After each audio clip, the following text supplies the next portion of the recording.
Greater Noida के 11 number sector में गुरुजी पंडित प्रदीप मिश्रा जी द्वारा वाची जा रही नवनिधि शिव महापुराण कथा के दूसरे दिन की कथा पूर्ण हो चुकी है। यह कथा 14 मार्च से 20 मार्च 2023 तक चलने वाली है।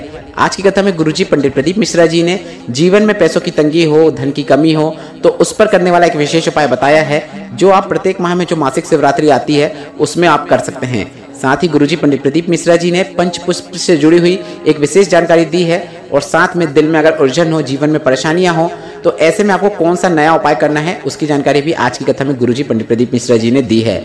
आज की कथा में गुरुजी ने कुल 14 उपाय पत्र और उपयोगी जानकारी दी है। सभी की जानकारी हम आपको इस वीडियो के माध्यम से दे देंगे। अगर आपने आज की कथा नहीं सुनी है तो पूरी कथा का रास्ता तो आपको इस छोटे से वीडियो से प्राप्त होने वाला है। बढ़ते हैं आज की कथा की पहली जानकारी की ओर। कथा शुरू होते ही गुरुजी ने बहुत अच्छा उदाहरण देते हुए सभी को समझाया कि जैसे माँ काम कर रही होती है और बच्चा खेल रहा होता है और ऐसे में कोई आकर बोलता है कि बच्चा रो रहा है तो माँ कहती है कि उसकी आदत ही है रोने की, उसे रोने दो। पर अगर अचानक बच्चा बहुत तेजी से रोता है तो माँ बगैर किसी के बोले तुरंत दौड़ के जाती है और अपने बच्चे को देखती है। उसी प्रकार आप महादेव की पूजन कर रहे हैं, अर्चन कर रहे हैं रोज, अच्छी बात है, पर जिस दिन आप दिल से महादेव को पुकारेंगे, परेशानी आने पर महादेव को पुकारेंगे तो महादेव भी आपके समक्ष आकर खड़े हो जाते हैं। बस आपको पूरी श्रद्धा और भाव से महादेव का पूजन अर्चन करना है और दिल से महादेव को पुकारना है। इसमें आपको दिखावा नहीं करना है। बढ़ते हैं आज की कथा की दूसरी जानकारी की ओर। गुरुजी ने बताया 2 लोग मरते दम तक आपका पीछा नहीं छोड़ते हैं। पहला है दुख, दूसरा है महादेव की कृपा। बढ़ते हैं आज की कथा की तीसरी जानकारी की ओर। गुरुजी पंडित प्रदीप मिश्रा जी ने बताया कि पहले के समय में जब लोगों को दुख आता था तो लोग मदिरा की बोतल को पकड़ लेते थे, पर आज के समय में लोगों को दुख आता है, तकलीफ आती है, कष्ट आता है, विपत्ति आती है तो वे लोग एक लोटा पकड़ लेते हैं और लोटे को लेकर शिवालय में जाकर वह जल शिवलिंग पर अर्पित कर देते हैं। बढ़ते हैं आज की कथा की चौथी जानकारी की ओर। आज की कथा में गुरुजी ने एक नया उपाय बताते हुए गुरुजी ने कहा, एक शमी का पुष्प होता है जो अभी आपको स्क्रीन में भी दिख रहा होगा। तो 12 महीने गुरुजी ने बताया कि शिवरात्रि आती है, प्रत्येक माह में एक मासिक शिवरात्रि आती है। तो अगर कोई व्यक्ति ठेला भी चला रहा है, रोड में बैठकर कपड़े बेच रहा है, ट्रेन में भिक्षा मांग रहा है, अगर आपकी स्थिति बहुत ही बेकार है, बहुत दयनीय है, बहुत पैसों की तंगी है, तो भी अगर आप यह उपाय करते हैं, 12 महीने में जो मासिक शिवरात्रि आती है उसमें जो शाम का समय होता है, प्रदोष काल का समय होता है, मतलब सूर्य अस्त के 45 मिनट पहले से 45 मिनट बाद तक का जो समय होता है वह प्रदोष काल कहलाता है। उस समय आप समी पत्र के पेड़ में उगने वाले पुष्प को शिवलिंग पे अर्पित कर देते हैं। बस इतना कर देने से महादेव आपका स्वयं हाथ पकड़ के आपको सभी परेशानियों से बाहर निकाल लेते हैं। उस व्यक्ति के जीवन में कभी भी उसे मुड़कर नहीं देखना पड़ता है, वह नीचे नहीं आ सकता, वह उन्नति की ओर आगे ही बढ़ता चला जाता है। बस एक समी पत्र के पुष्प को आपको लेना है और प्रत्येक माह की मासिक शिवरात्रि जो आती है उसमें जो प्रदोष काल होता है शाम के समय, उस समी पत्र के पुष्प को आपको शिवलिंग पर अर्पित करना है। बस इतना ही करना है। बढ़ते हैं आज की कथा की 5वीं जानकारी की ओर। पंच पुष्पों का व्याख्यान करते हुए गुरुजी पंडित प्रदीप मिश्रा जी ने बताया कि हमारे शास्त्रों में पंच पुष्पों का व्याख्यान मिलता है। 5 पुष्प ऐसे होते हैं जिसे महादेव की शिवलिंग में किस समय, किस तरह, किस घड़ी पे अर्पित करने से हमें अलग अलग फल प्राप्त होते हैं और हमें महादेव के दर्शन का पुण्य प्राप्त हो जाता है। ऐसा कौन सा पुष्प है जिसको अर्पित करने से जीवन से बीमारियां दूर होती हैं? ऐसा कौन सा पुष्प है जिसको महादेव की शिवलिंग पे अर्पित करने से जीवन से दुख और तकलीफ और विपत्ति दूर हो जाती है? इस प्रकार से 5 पुष्पों का व्याख्यान आपको गुरुजी पंडित प्रदीप मिश्रा जी की जो अगली कथा होने वाली है उस कथा में मिलने वाला है। गुरुजी पंडित प्रदीप मिश्रा जी की अगली कथा मध्य प्रदेश के बरनावर के कोटेश्वर में होने वाली है, जिसकी डेट जो है 24 मार्च से 28 मार्च तक रहेगी। यह 5 दिवसीय कथा है। इस कथा का नाम गुरुजी ने पंच पुष्प शिव महापुराण कथा भी रखा है। इस कथा को आप दोपहर के 2 बजे से 5 बजे तक आस्था चैनल के माध्यम से देख पाएंगे, श्रवण कर पाएंगे। बढ़ते हैं आज की कथा की 6वीं जानकारी की ओर। गुरुजी ने कहा, आपको जीवन में कितनी भी दुख आए, तकलीफ आए, कष्ट आए तो आपको अपने रिश्तेदारों के पास या फिर आस पड़ोस में जाकर नहीं बैठना है।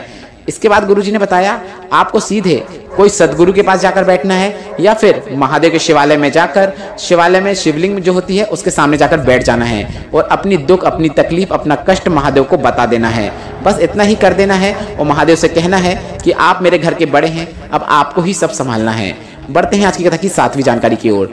सीमा वर्मा जी पत्र लेकर आए जिसमें उन्होंने लिखा, मेरा बेटा स्टेनोग्राफर का कोर्स कर रहा था, उसके कोर्स किए 2 वर्ष हो गए थे और वो 2 वर्षों से अलग अलग परीक्षाओं में शामिल हो रहा था, पर उसका कहीं पर भी सिलेक्शन नहीं हो रहा था। मैं पहले भी शिवालय जाती थी, शिवलिंग पर जल अर्पित करती थी, पर मैं मंदिर का ही जल लेकर उसे शिवलिंग पर अर्पित कर देती थी।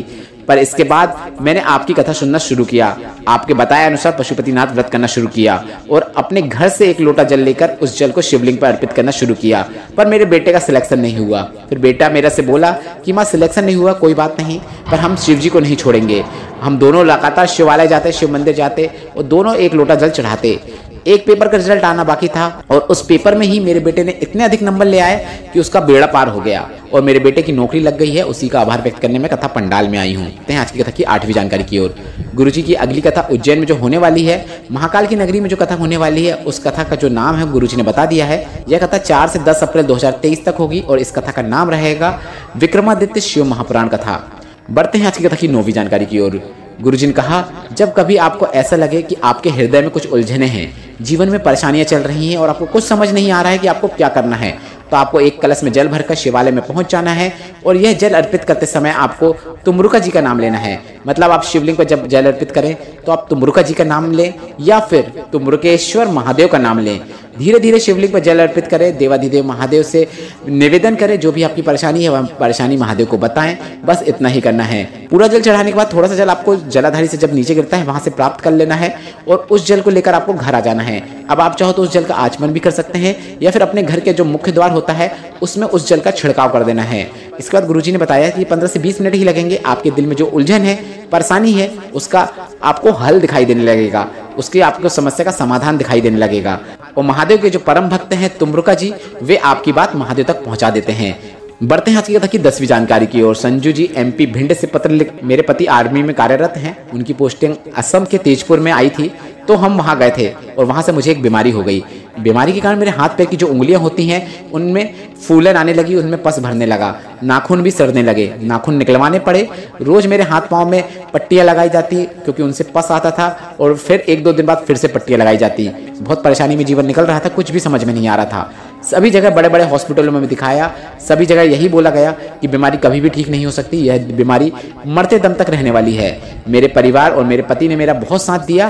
फिर एक दिन मेरी सहेली का फोन आया जिसमें उसने कहा कि तुम गुरुजी पंडित प्रदीप मिश्रा जी की शिव महापुराण कथा सुनो और साथ में पशुपतिनाथ व्रत भी करो। मैंने ऐसा ही किया। मैंने आपके बताए अनुसार पशुपतिनाथ व्रत करना शुरू किया और रोज शिवलिंग पर जाकर जल चढ़ाती और शिवलिंग पर जल चढ़ाने के बाद थोड़ा सा जल प्राप्त करके उसको पी लेती और घर में लाकर उस जल को मैं अपने शरीर में लगा लेती।